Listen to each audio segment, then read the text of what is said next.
Christy here, and I'm going to make cottage cheese.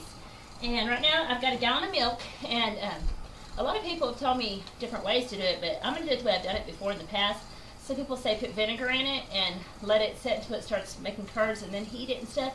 I've never done it that way, so I'm kind of hesitant. So I'm going to do it this way. I'm just going to set it out for a day or two until it gets thickened and it's kind of congealed, the whole thing is.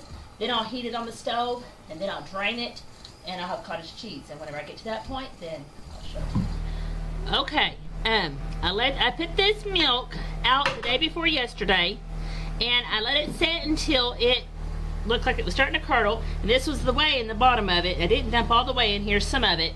And I've got it in the pot, and you want to cook it on a low heat. I don't do the temperature. I don't do nothing else to it, no vinegar. And you just want to stir it. See how it already kind of looks like cottage cheese? And you'll heat it till it all separates. And the more you stir it, the smaller curds you'll have, and the less you stir it, the bigger curds you'll have. And you just don't want it to scorch. I never have used a thermometer or a temperature with this. I've never done it with vinegar. I've just set my milk out, let it set for a day or two, depending on the weather and the heat. Whenever it starts curdling, or you look like you have a gallon jug full of like milk, gelled milk, not like jelly, but it's milk. That's whenever I do it also.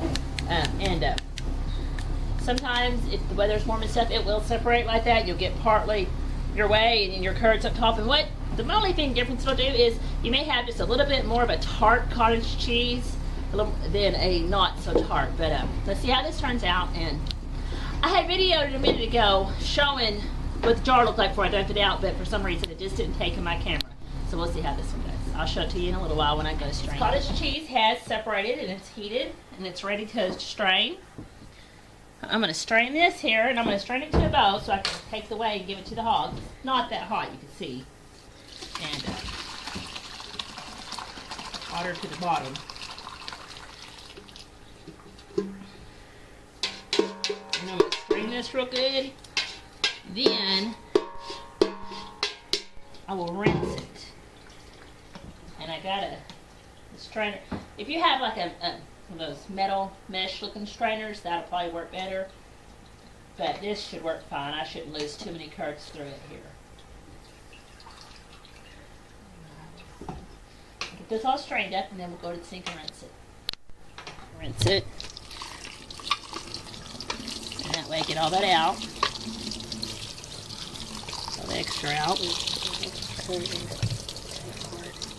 Rinsing does help make it hard. And stir it some. And it does have smaller ones. And like I said, this is the first time that I have made cottage cheese in about 3 years. So give me a few times and I'll get it right. And turn all that water off. Let's see if I can do that without losing too much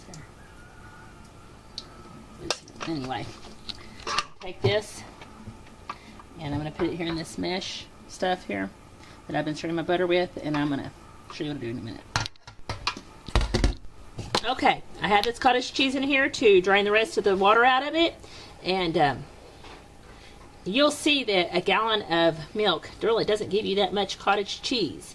This is about a cup, maybe a little bit more. Okay, come on, let's go up here for a minute. Okay, I am going to hang it out here on the laundry line and let it drip and let it finish getting the rest of the juice out of it. Probably just squeeze it and do it, but you do that, and then I will take it in whenever it gets her dripping, and I'll show you what it all looks like.